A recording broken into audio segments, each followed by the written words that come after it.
como nós sempre fazemos, e agradecer a Deus, né, pela oportunidade de mais uma vez podermos prestar um culto ao nome dele.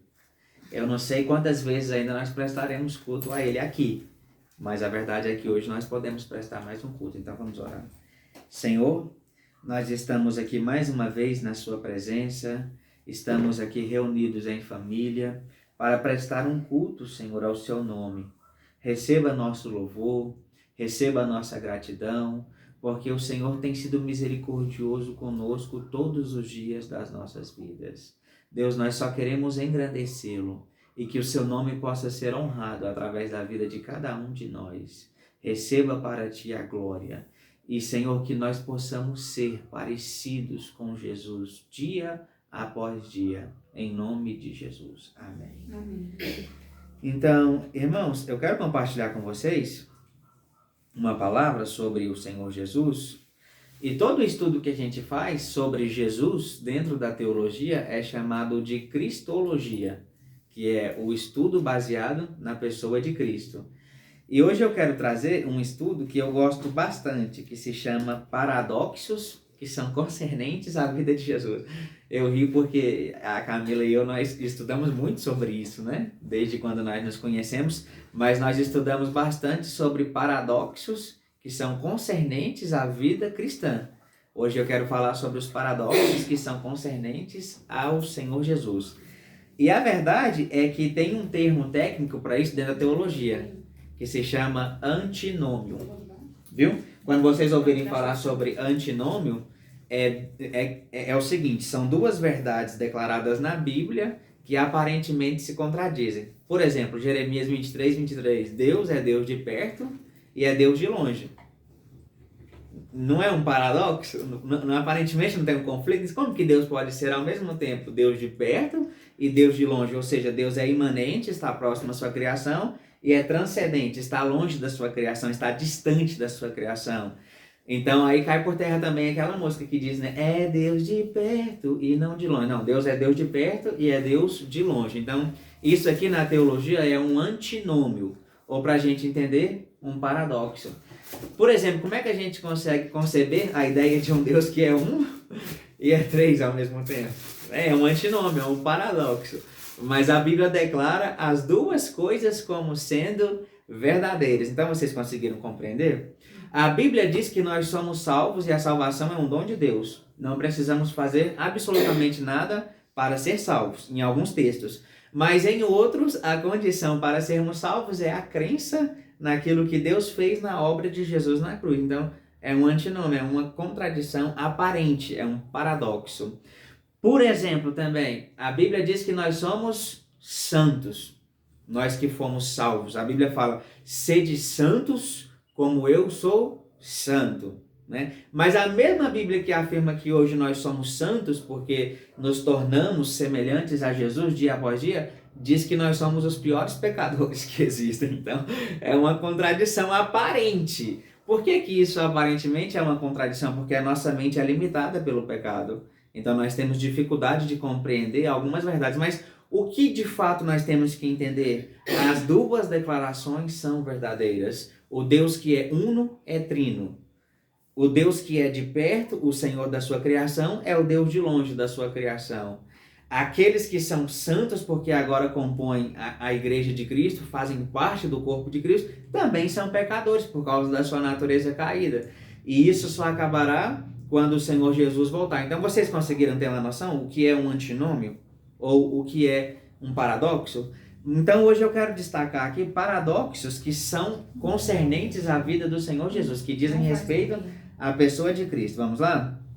Em primeiro lugar, o primeiro paradoxo sobre o Senhor Jesus que eu destaquei é que ele teve fome, mas ao mesmo tempo alimentou multidões. Como que pode, né? Aquele que alimentou por duas vezes as multidões, né? Jesus, ele primeiro fez a ressurreição com 5 pães e 2 peixes, onde ele alimentou pelo menos 5.000 homens, e sobraram 12 cestos cheios de pães, e na sua segunda multiplicação, ele multiplicou 7 pães e alguns peixes, e sobraram pelo menos 7 cestos cheios de pães. Como que pode uma pessoa que faz o pão se multiplicar, o peixe se multiplicar, sentir fome? Vocês se lembram que depois da tentação, de 40 dias e 40 noites que Jesus passou pelo deserto, ele teve fome. Agora, irmãos, para vocês entenderem melhor, prestem atenção. Todas as vezes que a gente encontrar um paradoxo aparente na vida de Jesus, é que a gente vê a humanidade e a divindade de Jesus ao mesmo tempo. Na sua humanidade, Jesus como pessoa sentia fome normalmente, como todos nós.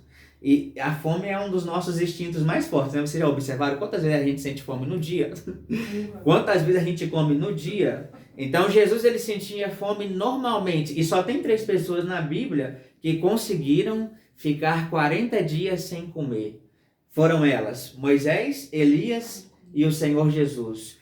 Jesus sentia fome por causa da sua humanidade, mas o seu ser divino, o seu lado Deus, multiplicava pães e alimentava multidões. Então vocês conseguiram compreender aqui o paradoxo que existia? O Jesus que sentia fome na sua humanidade alimentava multidões no seu ser divino. Nunca confundam isso, viu, meus irmãos? E agora, simbolicamente, para a igreja, Jesus vai dizer assim, ó, em João 6, eu sou o pão vivo que desceu do céu. Quem não comer da minha carne e não beber do meu sangue não tem parte comigo no meu reino. Então Jesus que sentia fome na sua humanidade e depois da ressurreição ele comeu também, viu, irmãos? Não confundam isso. As pessoas acham que Jesus quando ressuscitou, ressuscitou em espírito. Espírito não precisa de ressurreição, irmãos. Ele ressuscitou no seu corpo, recebeu o seu corpo transformado, glorificado, comeu pão e peixe com os seus discípulos durante 40 dias. Se alimentou normalmente no corpo transformado depois que venceu a morte. Jesus sentia fome na sua humanidade. Jesus alimentou multidões. Aqui está o paradoxo. Ele sentia fome e alimentava. E agora ele é o pão vivo da igreja. É em Cristo que nós saciamos a nossa fome. É nele que suprimos as nossas necessidades espirituais. Nós podemos fumar, podemos beber, podemos cheirar, podemos nos prostituir, podemos fazer um monte de coisas. Nada disso vai saciar a fome que nós temos de Deus. Só Jesus pode saciar a fome que nós temos de estar na presença de Deus. Compreenderam o primeiro paradoxo? Segundo lugar, o segundo paradoxo que eu destaco sobre a vida de Jesus é que ele teve sede, mas oferece a água da vida. Interessante, né, irmãos? A gente pode olhar isso na vida da mulher samaritana. Vocês se lembram quando Jesus estava viajando e era necessário que ele passasse por Samaria? E a necessidade ali, irmãos, ela era divina. Era uma compulsão divina. Era necessário que Jesus passasse por Samaria. E então Jesus estava numa cidade chamada Siquém, perto do poço de Jacó. E quando ele estava ali, a mulher samaritana chegou para tirar a água do poço. Era por volta da hora sexta. Sabe qual é a hora sexta? Meio-dia. Uhum. E a hora nona? E a hora nona? 3 horas, ué. 3 horas da hora. Então, ele estava ali, a mulher samaritana chegou e ele disse, mulher, me dê um pouco desta água. E a mulher, Senhor, como sendo tu judeu, pede a mim água para beber. Aí João, que escreveu o Evangelho de João, explica, porque os judeus não se davam com os samaritanos. Então, os judeus, eles eram puros, eles vinham de Abraão. Os samaritanos, eles eram mesclados. Eles eram parte de Abraão e a outra parte não. Então, os judeus achavam que eles eram impuros. Por isso, eles tinham essa rixa. E a mulher samaritana estranhou quando Jesus pediu isso a ela. E aí, o que ela disse? Senhor, como sendo tu judeu, pede a mim, que sou samaritana, água para beber. Aí Jesus fala assim, mulher, se você conhecesse o dom de Deus e soubesse quem é que te pede água, você me pediria e eu lhe daria água viva que faz jorrar para a vida eterna. Então, o Jesus que a gente vê sentindo sede é o Jesus que oferece água que ninguém tem. E aí ele diz assim, e se você tomar dessa água, nunca mais você voltará a ter sede. Irmãos, vocês perceberam aqui que eu usei os 2 primeiros paradoxos concernentes a Jesus? Eles dizem respeito à comida e à bebida. Vocês observaram? Eu falei do pão e falei da água. Irmãos, os instintos mais fortes do nosso corpo são sede e fome. E Jesus, ele usa esses dois símbolos, essas duas figuras, para mostrar que nós precisamos dele o tempo todo. Irmãos, o que é a água da vida que Jesus pode nos oferecer? A regeneração, a salvação, a vida eterna, a transformação. Então esse é mais um antinômio ou um paradoxo concernente à vida do Senhor Jesus. Em terceiro lugar, o terceiro paradoxo que eu... Calma aí, tá tenso aqui. Podem ficar tranquilos. Nossa, tá tenso. Quando é necessidade, não tem como, eu não me importo. Será que passa? 10 segundos. Que Vai passar. Sem coçar. É igual o pó de mico. Parece Alergia pó de é mico. É canseira. sério. Pode continuar, né? Em terceiro lugar, o terceiro paradoxo que eu destaco sobre Jesus é que ele ficou cansado, mas é o nosso descanso. Olha que interessante. Nesse mesmo texto que eu citei do Evangelho de João 4, por que ele pediu água para a mulher samaritana? Porque ele parou para descansar. Ele estava cansado na sua humanidade. Mas o próprio Jesus, o mesmo Jesus que ficou cansado, ele diz: vinde a mim, todos vocês que estão cansados e sobrecarregados, e eu vos aliviarei. Então, é uma outra contradição aparente. Ele fica cansado, mas nele nós temos o descanso. E, irmãos, só para vocês entenderem, o que isso faz lembrar quando a gente fala sobre o descanso? A gente não lembra automaticamente do sábado dos judeus? Então, os judeus eles trabalhavam durante 6 dias, mas ao 7º dia eles descansavam, porque isso estava na lei mosaica, na legislação de Israel. E a gente observa que Deus criou todas as coisas, o universo, tudo que existe em 6 dias, e ao 7º descansou. E aí é até interessante porque tem gente que fala assim: eu não sei por que o homem de Deus tira férias, por que pastor tira férias, porque nem o diabo tira férias. Mas o nosso modelo não é o diabo, o nosso modelo é Deus. E Deus descansou ao 7º dia, deixando esse princípio para nós podermos praticar. O homem, ele necessita de descanso. E embora Deus não se canse, ele deixou isso como exemplo. Deus descansou no sentido de que ele avaliou toda a obra da sua mão. Jesus, ele ficou cansado, mas ele é o nosso descanso. Isso lembra do sábado, do repouso que os judeus tinham na presença de Deus. Lá no livro de Hebreus diz que ainda resta um descanso para o povo de Deus. Isso fala do nosso descanso eterno, irmãos, do nosso ano sabático na eternidade. Quando nós entrarmos na eternidade, nós estaremos livres de todo cansaço, de toda fadiga, de toda angústia. No céu, ninguém vai ter alergia por trabalhar. Ninguém vai ficar com a pele coçando por causa da correria do dia a dia. Meu Deus do céu. Então é um descanso. Então vocês conseguiram compreender o paradoxo? Jesus, ele se cansava na sua humanidade, mas ele é o nosso descanso. Irmãos, não adianta. Só nele nós podemos encontrar esse tipo de alívio. Só em Jesus nós encontramos tranquilidade e paz para a nossa alma. Somente nele. Estão conseguindo compreender o estudo dos paradoxos concernentes a Jesus? Em quarto lugar, o quarto paradoxo que eu destaco concernente ao Senhor Jesus é que ele orou, mas ouve as nossas orações. Olha que interessante, né? Irmãos, é difícil da gente encontrar alguém na Bíblia que tenha orado como Jesus. Jesus, ele falava com Deus constantemente. Continuamente ele estava conversando com Deus. Jesus priorizava Deus na vida dele o tempo todo.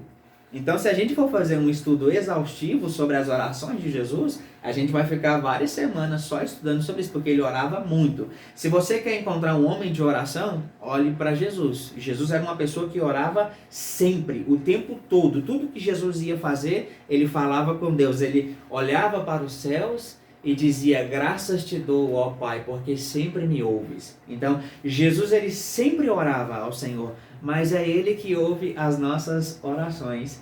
Vocês se lembram quando Jesus, ele vem caminhando sobre as águas? E a Bíblia diz que é a 4ª vigília da noite. Vocês sabem por que Mateus usa essa expressão no Evangelho de Mateus, capítulo 14? A 4ª vigília? Porque nos tempos bíblicos, a noite ela era dividida em 4 vigílias. Começava às 18 horas até às 6 da manhã. Das 18 às 9, às 21, né, a primeira vigília. Das 21 às 0 horas, a segunda vigília. Das 0 às 3 horas, a terceira vigília. E das 3 às 6, a quarta vigília. Então, das 18 às 6 horas da manhã, a gente tinha 4 vigílias de 3 em 3 horas. Conseguiram compreender? 18 às 21, das 21 à meia-noite, das 0 às 3 e das 3 às 6. Então, quando a Bíblia diz que Jesus veio andando sobre as águas na quarta vigília da noite, o que significa? Que era entre 3 e 6 horas da manhã. E quando ele veio andando sobre as águas, os discípulos o viram e disseram, é um fantasma. Irmãos, o mais engraçado é que a revelação da palavra ela foi confiada a quem? Aos judeus. Mas não tem um povo que cria tanta heresia como os próprios judeus. Olha o que eles disseram. É um fantasma. Os próprios judeus, aqueles que tinham a revelação da palavra. E aí, Pedro diz assim, ó. Pedro diz da seguinte maneira. Senhor, se és tu, manda-me ir ter contigo. E o que acontece? Jesus fala, vem. Pedro pula, anda sobre as águas e vai. O que acontece na sequência? Pedro começa a olhar a tempestade. Pedro começa a observar o vento. E o que acontece? Ele começa a afundar. Quando ele está afundando, o que ele fala? Senhor, salva-me. E aí Jesus estende a mão e o salva. E eles entram para o barco. E a tempestade cessa. Vocês conseguiram compreender? Que Pedro, ele clamou a Jesus. Ele orou a Jesus. E é interessante que nesse texto de Mateus 14, primeiro, Jesus ele fala com Deus. Depois ele vem e anda sobre as águas. E depois ele atende aquilo que Pedro pede. Pedro fala, Senhor, se és tu, manda-me ir ter contigo. Jesus fala, vem. Ele anda sobre as águas. Ele começa a afundar e Pedro diz, Senhor, salva-me. Jesus o salva. Então, nós temos no mesmo texto, Jesus orando e ouvindo as orações dos seus discípulos. No caso aqui de Pedro. Então, Jesus é aquele que orou a Deus, mas ouve as nossas orações. Vocês se lembram quando Estevão estava sendo apedrejado? Em Atos 7, diz a Bíblia a partir do versículo 54 que Pedro, estando cheio do Espírito Santo e fixando os seus olhos no céu, viu a glória de Deus e Jesus que estava em pé à direita de Deus. E quando ele começou a ser apedrejado, o que ele disse? Senhor Jesus, recebe o meu espírito e não os considere culpados deste pecado. A oração de Estevão foi semelhante à oração de Jesus na cruz. Vocês se lembram como Jesus orou? Deus, perdoe-os, porque eles não sabem o que fazem. Qual que foi a diferença? Jesus orou a Deus, e Estevão orou a Jesus. Então, assim, Jesus, ele ora, mas ele ouve as nossas orações. Jesus está no céu agora fazendo o que pelos salvos? Intercedendo por cada um que pertence ao seu reino. E o que ele faz se a gente fechar os olhos aqui agora, depois que a gente terminar o culto e orar? Ouve as nossas orações. Então, há um paradoxo entre aquele que ouve e responde. Ele fala com Deus, mas ele também é Deus para nos responder. Irmãos, isso é profundo demais, né? Aprender essas verdades. Nossa, meu coração parece que vai saltar, amor. Então tá, mas termina. Deixa pra salvar depois. Eu acho que você podia calar e deixa eu orar, você me escuta. Ué. Mas às vezes a resposta dele, Débora, você não está aceitando, entende?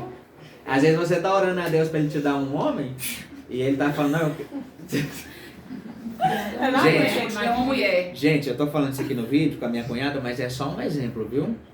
É só um exemplo. Viu? Pronto, já justifiquei. Você é uma mulher, Débora. Não aguento mais, né? Em quinto lugar... Eu não aguento mais, vou pensar que o meu problema é macho.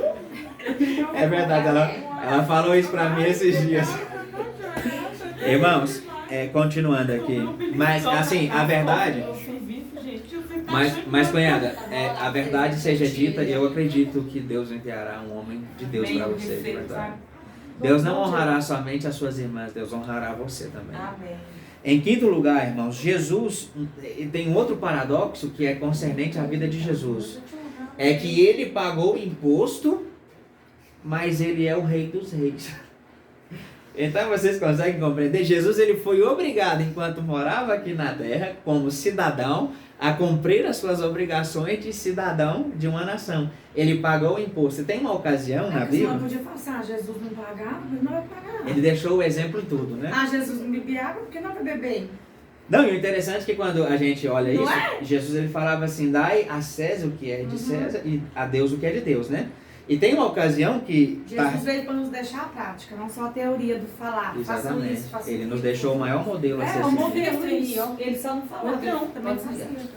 Então, quando a gente, por exemplo, abre Mateus capítulo 17, no versículo 27 especificamente, a gente vai verificar que Pedro estava muito indignado porque vieram cobrar o imposto de Jesus. Perguntaram para ele, o seu mestre paga o imposto?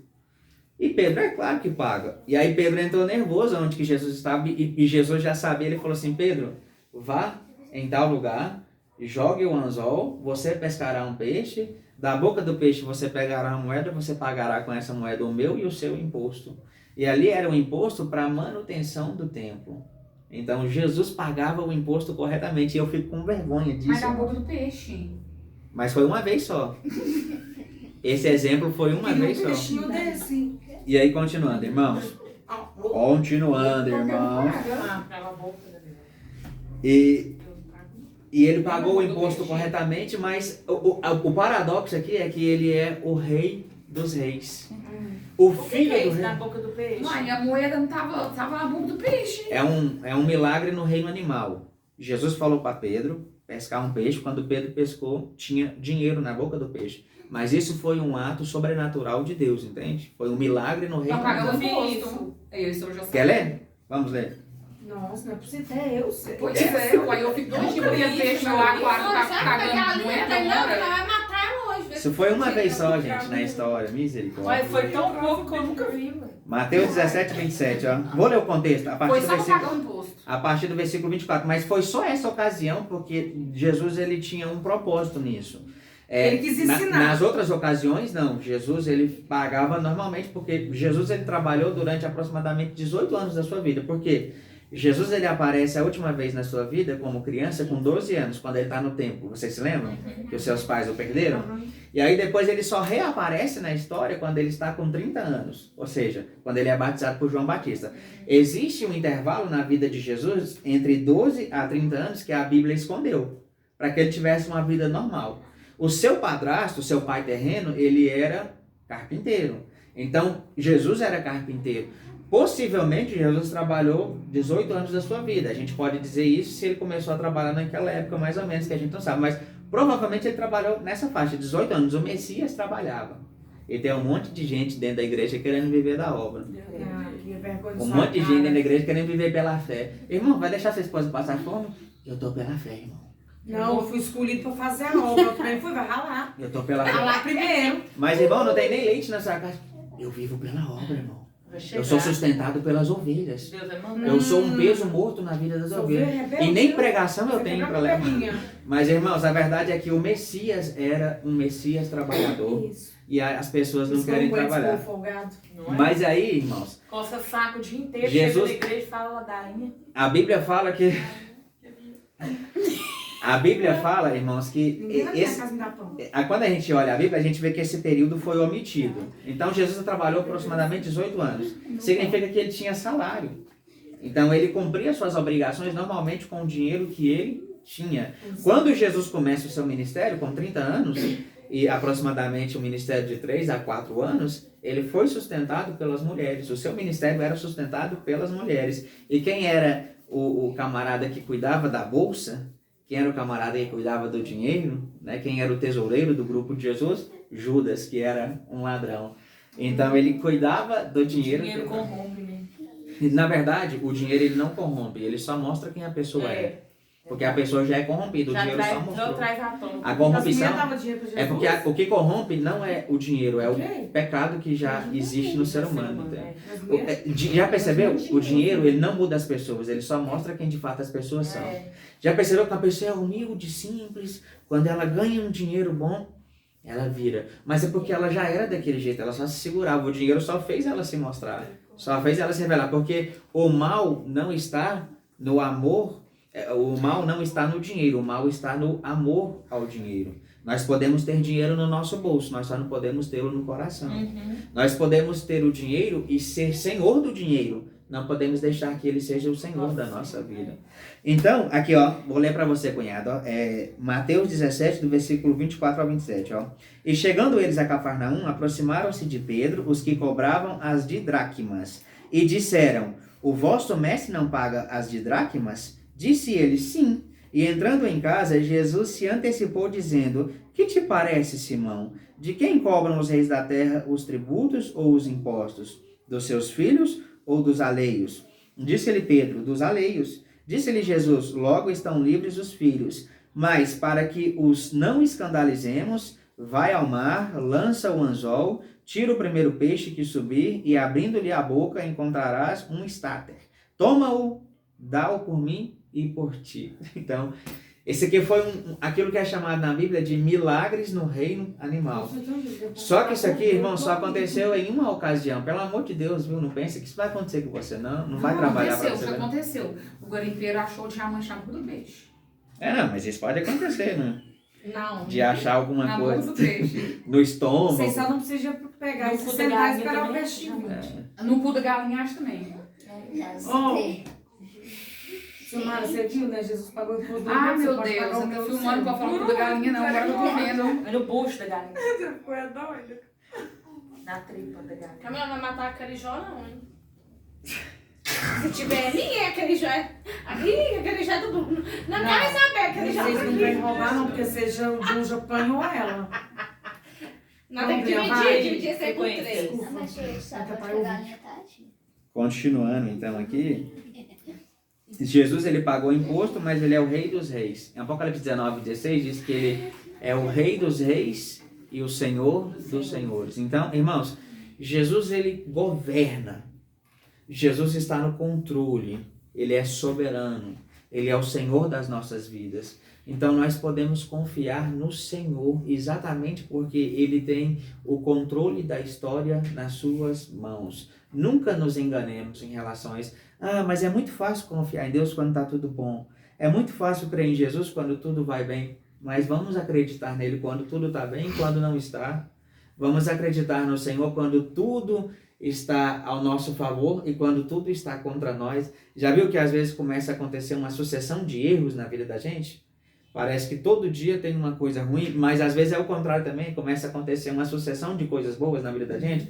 E em todo tempo nós precisamos confiar no Senhor Jesus, porque Ele é o Rei soberano da história, Ele é o Rei soberano da Bíblia, Ele é o Rei soberano do universo. Irmãos, vocês se lembram de Daniel?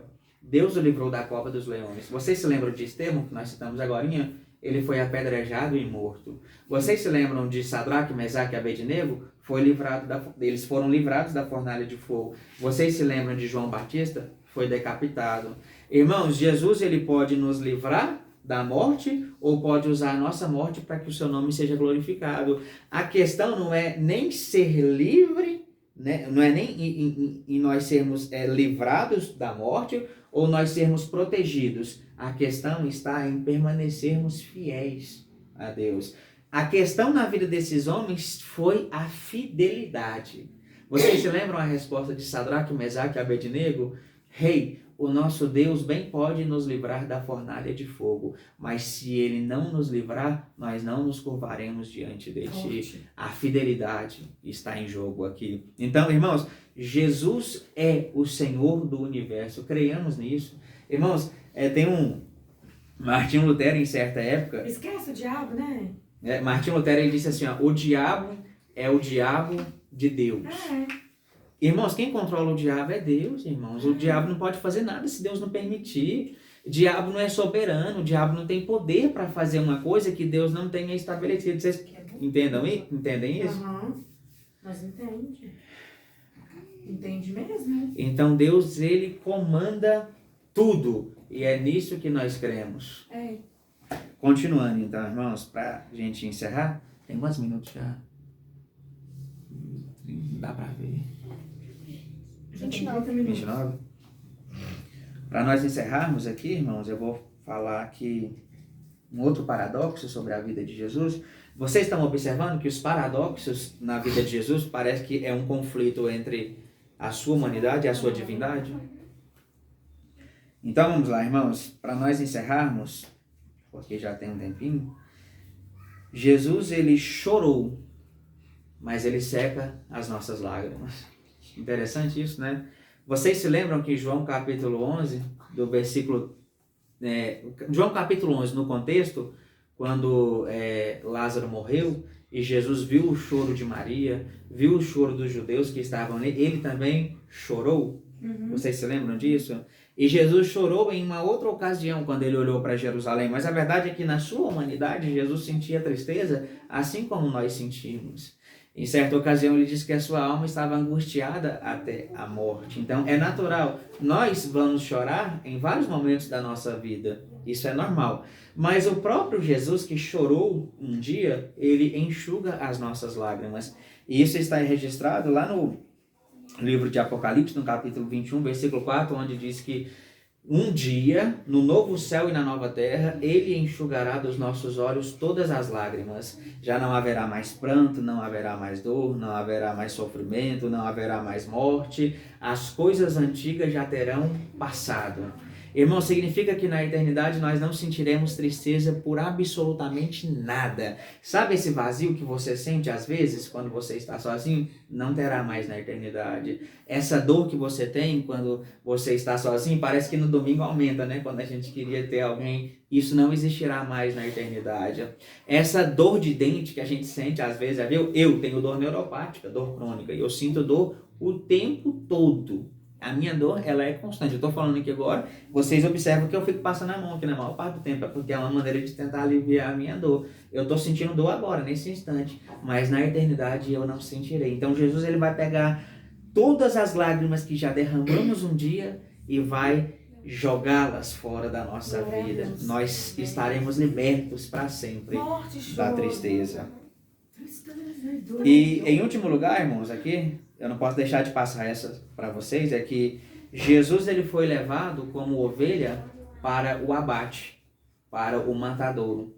Diante dos seus tosqueadores, Jesus não abriu a sua boca, assim como uma ovelha não abre a sua boca diante dos seus assassinos. Assim como a ovelha fica calada diante daqueles que darão cabo da sua vida. Jesus foi levado como ovelha ao matadouro, mas como bom pastor, ele dá a vida pelo seu rebanho. Então vocês observaram que Jesus, ele é comparado a uma ovelha porque ele foi morto, ele foi levado para a cruz, mas ele é o bom pastor, aquele que cuida do seu rebanho. Então são os paradoxos que são concernentes à vida do Senhor Jesus, tá bom? Vocês conseguiram aprender? Amém. Vou encerrar por aqui. Vamos orar. Senhor, em nome de Jesus, nós oramos a Ti. Te agradecemos pela oportunidade que o Senhor tem nos dado de poder prestar um culto ao Seu